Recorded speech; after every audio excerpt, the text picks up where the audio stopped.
সকালবেলায় বেরিয়ে পড়েছি মাকে নিয়ে একটু ডাক্তারখানায় যাব। প্রায় 7:30 বাজে এখন, সকাল 8:05 আর কি গাড়ি ব্যান্ডেল থেকে 8:05 ছাড়বে, আমাদের বাঁশবেড়িয়া স্টেশনে আসবে। তাই আর কি আমরা এসে এখানে সকালবেলায় বসে আছি। এখন বাজে হচ্ছে গিয়ে 8টা বাজতে হয়তো 10 মিনিট বাকি, তার আগেই আমরা বেরিয়ে এসেছি। কারণ মা তো বয়স্ক মানুষ, একটু হাঁটতে ওনার অসুবিধা হয়। তার মধ্যে আজকে ভীষণ ঠান্ডা পড়েছে, তার মধ্যে এত কুয়াশা, কিছু দেখাই যাচ্ছে না চারিদিকে।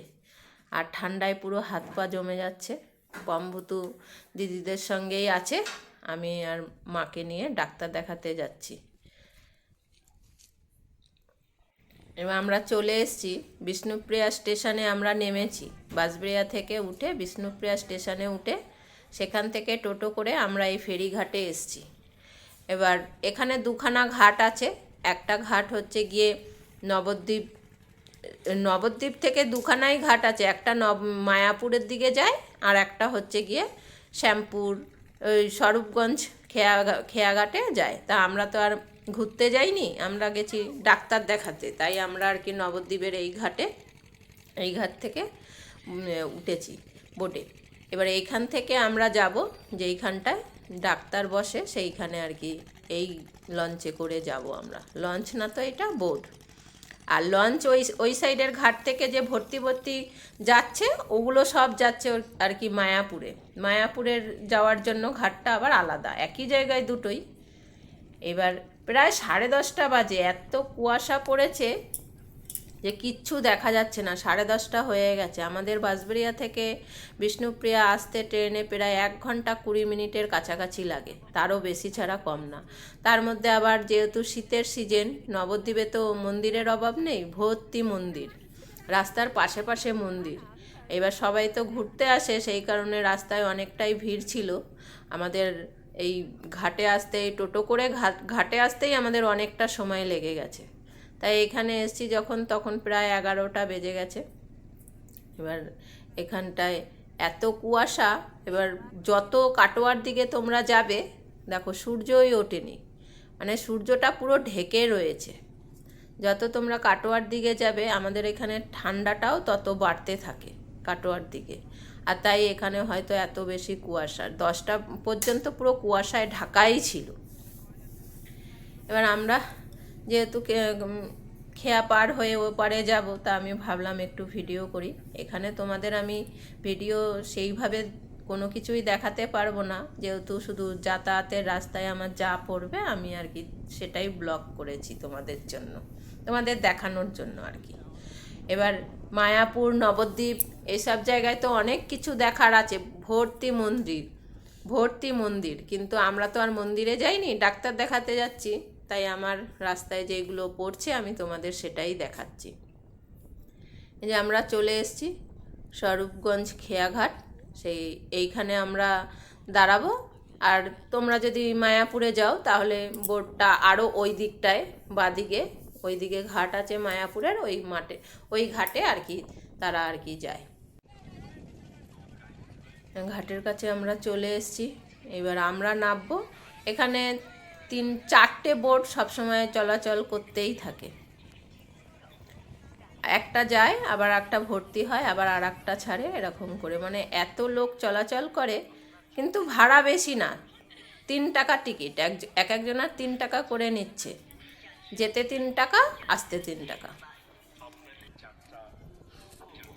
এবার সবাই এইখানের লোকেরা সবাই এরকম এই বোটে করেই যাতায়াত করে, নৌকো পার হয়, সব কাজবাজ, স্কুল কলেজ সব এখান থেকেই যাওয়া আসা বেশি হয়।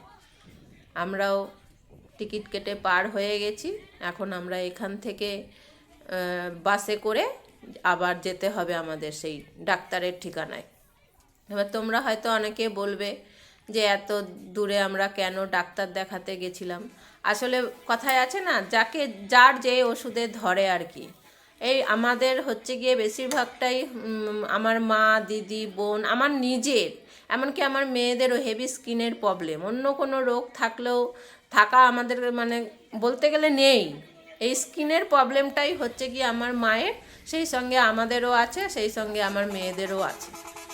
তাই আমাদের বেশিরভাগই স্কিনের প্রবলেমের জন্য অনেক জায়গায় ডাক্তার দেখানো হয়েছে। তার মধ্যে হচ্ছে গিয়ে আমার আর আমার মেয়ের একবার হয়েছিল, তখন আমরা সাগর দত্ত হসপিটালে গিয়ে ঠিক হয়ে গেছে, কিন্তু আমার মায়ের না সেখানে গিয়েও ঠিক হয়নি। তা সেই প্রায় 5-6 বছর আগে এইখানে সেই আমার মা এসে ডাক্তার দেখিয়ে গেছিলো, একজনের কথায় আর কি ঠিকানা পেয়ে এইখানে ডাক্তার দেখিয়ে গেছিলো। তখন ওনার এইখানেই ঠিক হয়ে গেছিলো। এবার 5-6 বছর পুরো ভালোই ছিল। এখন এবছর আবার এই শীত আসার আগেই ওনার আর কি স্কিনের প্রবলেমটা আবার দেখা দিল। তাই আবার আমি বলেছিলাম যে সাগর দত্ত হসপিটালে যাওয়ার কথা, উনি বললো না আমার ওখানে গেলেই কমে যাবে। তাই আর কি ওনাকে নিয়ে এখানে এসছি। আর সত্যি এই জায়গাটা হচ্ছে গিয়ে শ্যামপুর জায়গা, কৃষ্ণনগরের আগে পড়ে। তাই এইখানে যে তোমাদের দেখিয়ে দিলাম এই ডাক্তারের নেম প্লেটটা, মানে হতে পারে একটা ঘুমটির মতন, এখানেই ডাক্তার নিজেই দেখেন আবার নিজেই ওষুধ দিয়ে দেন, এত ভালো কাজ করে না। আমার মায়ের একবার একবার এলেই ওনার পুরো ঠিক হয়ে যাচ্ছে। তা উনি 15 দিন আগে একবার এসছিল, আবার 15 দিন পর যেহেতু আসতে বলেছে তাই এসছে। ওই যে দেখো ভেতরে ওই যে আমার মা বসে আছে, ওখানে সব থেকে পরিষ্কার মহিলাটা হচ্ছে গিয়ে আমার মা। দেখো কত বয়স্ক মানুষ, সব সব দূর দূর থেকে আসছে। ওনার স্কিনের প্রবলেমের অনেক নাম আছে, উনি খুব ভালো স্কিনের প্রবলেমের ওষুধ দেয়। আমাদের ডাক্তার দেখানো হয়ে গেছে, মা এখন শুধু ঘুচিয়েই যাচ্ছে ব্যাগটা। তা ভাবলাম রাস্তার পাশে এত দোকান, একটু ভিডিও করি। তা টোটোর মধ্যে বসে বসেই একটুখানি আমি তোমাদের জন্য ভিডিও করে নিলাম। মানে এখানে নবদ্বীপের রাস্তাগুলো এমন, মানে সারা রাস্তায় মনে হচ্ছে যেন মেলা বসে আছে, এত দোকান পসার ভর্তি। আর তেমনি ভিড়, সকালবেলায় তো হাঁটাই যাচ্ছিল না, আর আমি তার জন্য সকালবেলায় এখানে ভিডিও আর করতে পারিনি, এত মানে জাম ছিল। এখন দেখছি এখন প্রায় 1টার কাছাকাছি বাজে, রাস্তাটা অনেকটাই ফাঁকা আছে।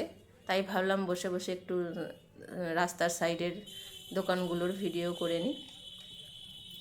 এখান থেকে আমরা আবার যাচ্ছি হচ্ছে গিয়ে ওই খেয়া পার হয়ে আমরা এই টোটো করে বিষ্ণুপ্রিয়া স্টেশনে যাচ্ছি। সেখানে গিয়ে আবার আমাদের 1টা 46-এ আমাদের গাড়ির টাইম। যেহেতু কাটোয়া লাইনের গাড়ি 1 ঘন্টা 1.5 ঘন্টা বাদে বাদে গাড়ি আসে, এখানে সবসময় কিন্তু গাড়ি ঠিকঠাক চলে না, 1 ঘন্টা লেটে লেটে কাটোয়ার গাড়ি যাওয়া আসা করে। তাই অনেকটা সময় নিয়েই আমরা ডাক্তার দেখিয়ে এখন স্টেশনে ফিরেছি। এই দেখো এটা হচ্ছে গিয়ে বিষ্ণুপ্রিয়া হল্ট। আর এখানে একটা মজার বিষয় হচ্ছে, তোমাদের বলছি নামটা আমি ভালো করে কেন দেখাচ্ছি। এই যে এই মহিলা হচ্ছে গিয়ে আমার মা, তোমরা তো জানোই, এনার নামও হচ্ছে গিয়ে বিষ্ণুপ্রিয়া, আর উনি দাঁড়িয়ে আছে বিষ্ণুপ্রিয়া স্টেশনে। কতটা মজা! তাই আমি বলছিলাম যে দেখো তোমার নামে স্টেশন হয়ে গেছে, ভাবতে পারো। আর এখানের এটা পুরো গ্রাম, মানে এত সুন্দর গ্রামে যে এত সুন্দর স্টেশন থাকে আমি নিজেও ভাবতে পারি না। এত সুন্দর গ্রামের স্টেশনটাও এত সুন্দর, অনেকটা চওড়া। আর এখানে স্টেশনেও মানে কি বলবো, মেলার মতন দোকান বসে আছে, কত দোকান এখানে চারিদিকে রয়েছে।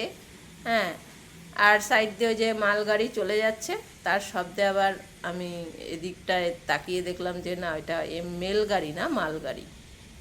দেখো এখানে ব্যাগের দোকানগুলো যে সব সাজিয়ে রেখে দিয়েছে। এখানে স্টেশন মানে তো সব দর্শনার্থীরাই এসে ভিড় করে। এর আগের স্টেশনটার নাম হচ্ছে গিয়ে নবদ্বীপ, কিন্তু আমরা নবদ্বীপ থেকে উঠিনি, বিষ্ণুপ্রিয়া স্টেশন থেকে হচ্ছে গিয়ে নবদ্বীপ ঘাটটা কাছাকাছি, আর টোটো ভাড়াও কম নেয়, 15 টাকা করে নেয়। আর ঘাট থেকে নবদ্বীপ স্টেশনের ভাড়া নেয় হচ্ছে গিয়ে 20 টাকা করে। তাই আমাদের বিষ্ণুপ্রিয়া স্টেশন থেকেই বেশি সুবিধা ওই ডাক্তারের কাছে যাওয়ার জন্য আর কি। ঘাটে যাওয়া, নবদ্বীপ ঘাটে কাছাকাছি আর কি বিষ্ণুপ্রিয়া স্টেশন। আর এমনিতেও নবদ্বীপ স্টেশনটা একটু হচ্ছে গিয়ে দর্শনার্থীদের বেশি ভিড়ভাট্টা থাকে, তাই আমরা এই নবদ্বীপে এই বিষ্ণুপ্রিয়াতেই নামি আর বিষ্ণুপ্রিয়া থেকেই উঠি এই ডাক্তার দেখাতে আসলে। আগে এসছিলাম প্রায় 7-8 বছর আগে, মাকে নিয়ে ডাক্তার দেখিয়ে গেছিলাম। এই বছর যে আবার আসতে হবে ভাবিনি। এবার বিষ্ণুপ্রিয়া স্টেশন থেকে উঠে দেখি ট্রেনটা পুরো ফাঁকা। তোমরা হয়তো ভাববে ট্রেনের মধ্যে এরকম আমি ভিডিও করছি, আমি কিন্তু সিটে বসে আছি। এবার যেই দিক থেকে আমি ভিডিওটা করছি সেই দিকে ট্রেনটা আর কি প্ল্যাটফর্মে থামবে না, এই আউটসাইডে আমার অন্য সাইডে আর কি দরজাগুলো আছে, তাই আমি জানলার সাইডে বসেছিলাম বলে জানলার ওপরে হাতটা রেখেই ভেতরের দিকেই আছে ফোনটা। আমি কথাটা বলছি, অনেকে হয়তো ভাববে যে ভিডিও করার জন্য দেখো ট্রেনের উপরে ফোন বার করে রেখে ভিডিও করছে হয়তো, কিন্তু সেটা না। আমি ট্রেনের ভেতর থেকেই তোমাদের ভিডিও করে দেখাচ্ছি। এবার দেখানোর কারণ হচ্ছে গিয়ে, আমি যখন ট্রেনে বসেছিলাম না, এত সুন্দর জমিগুলো লাগছে, যাওয়ার সময় পুরো দেখাই যায়নি, কুয়াশায় ভর্তি ছিল। এত কুয়াশা ছিল যে জানলাগুলো, সব ট্রেনের জানলাগুলোও পর্যন্ত বন্ধ করে দেওয়া ছিল, আর বৃষ্টির মতন পড়ছিল নিশিরগুলো। তখন আর কি ওই ভালো মতন দেখাও হয়নি, আর ঠান্ডায় কাঁপছিলাম একদম। তাই এখন যেহেতু ডাক্তার দেখানো হয়ে গেছে, সমস্ত কাজ মিটে গেছে, তাই আর কি জানলার পাশে দেখতে দেখতে ভাবলাম একটু ভিডিও করি তোমাদের জন্য। এত সুন্দর মাঠগুলো দেখতে লাগছে, মানে সর্ষে ফুলে ভর্তি, জমির দিকে শুধু সর্ষে ফুল ভর্তি। তাই বসে বসে কিছু করার ছিল না, আমি ওই ফোনটা অন করে রেখে ভিডিও করে যাচ্ছিলাম জানলার ধার দিয়ে। দরজার সামনেও ছিলাম না, এত হাওয়া দিচ্ছিল, আর দুপুরের দিক ফাঁকাই ছিল পুরো ট্রেনটা, তাই আমার ভিডিও করতেও সুবিধা হয়েছে। আমাদের ব্যান্ডেলের পর থেকেই মানে বাঁশবেড়িয়া, ত্রিবেণী, এই কুন্তিঘাট, এই তিনখানা স্টেশন পার হলেই এরকম রেল লাইনের দু সাইডে শুধু জমি আর জমি। এত সুন্দর লাগে দেখতে, মানে তাকিয়ে থাকার মতন, এত ভালো লাগে। তার মধ্যে এখন যেহেতু শীতকাল, নতুন নতুন চারা গাছ লাগিয়েছে, আরও দেখতে ভালো লাগছে। দেখো, দেখে মনে হচ্ছে যে এখনও হয়তো কুয়াশা রয়েছে, এটা ঠিক, ওইগুলো পুরো ধোয়া ধোয়া হয়ে রয়েছে। আমরা যে বাড়ি ফিরছি, ট্রেনের টাইম ছিল 1:46, আর এখন প্রায় আমি যে ট্রেনের মধ্যে ভিডিও করছি 2টো পার হয়ে গেছে, 2:10-15 হবে। তখনও দেখো কীরকম ধোয়া ধোয়া রয়েছে। মানে যত তুমি কাটোয়ার দিকে যাবে তত আর কি কুয়াশাটা বেশি, শীতটা বেশি। আমরা প্রায় চলেই এসেছি বাড়ির কাছে। যে ভিডিওটা হয়তো তোমাদের অনেকের ভালো নাও লাগতে পারে, কেননা আমি শুধু চলন্ত গাড়ির মধ্যেই ভিডিও করেছি। কিন্তু কি করব, আমি তো গেছি আর কি মাকে ডাক্তার দেখাতে, এখানে তো আমি ঘুরতে যাইনি যে একটা জায়গায় দাঁড়িয়ে তোমাদের ভিডিও করে দেখাবো।